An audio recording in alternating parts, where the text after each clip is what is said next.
జిల్లాలోని రాజమహేంద్రవరం, కొవ్వూరు పరిధిలోని గోదావరి నది తీర ప్రాంతాలు హౌస్ బోటింగ్, కడియం నర్సరీ ఆధారిత పర్యాటక అభివృద్ధికి సంబంధించి ప్రతిపాదిత ప్రాజెక్టు పనులను పూర్తి స్థాయిలో ప్రారంభించాలని జిల్లా కలెక్టర్ కీర్తి చేకూరి స్పష్టం చేశారు. కలెక్టరేట్లో పర్యాటక సాంస్కృతిక శాఖ అధికారులతో పాటు బోట్ వెండర్స్, హౌస్ బోటింగ్ ఆపరేటర్లు, ఎక్కువ స్పోర్ట్స్ నిర్వహణలతో నిర్వహించిన సమీక్షా సమావేశంలో ఈ మేరకు ఆదేశాలు జారీ చేశారు.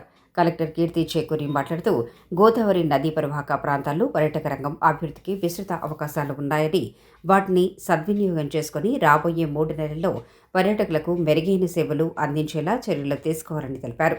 హౌస్ బోటింగ్, జల క్రీడల కార్యకలాపాలకు సంబంధించిన బోటు డ్రైవర్లకు నైపుణ్య శిక్షణ, ధృవీకరణ, లైసెన్సింగ్ ప్రక్రియను వేగవంతం చేయాలని, ఇందుకు అవసరమైన అన్ని అనుమతులను జిల్లా యంత్రాంగం తరఫున సమన్వయంతో పూర్తి చేస్తామని వెల్లడించారు.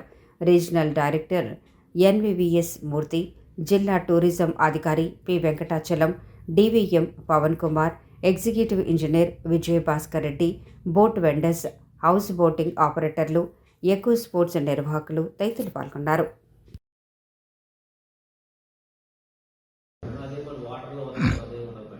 ఒక పౌడర్ దాంట్లో ఇచ్చేస్తే అంత లిక్విడ్ అయిపోతుంది మేడం. అది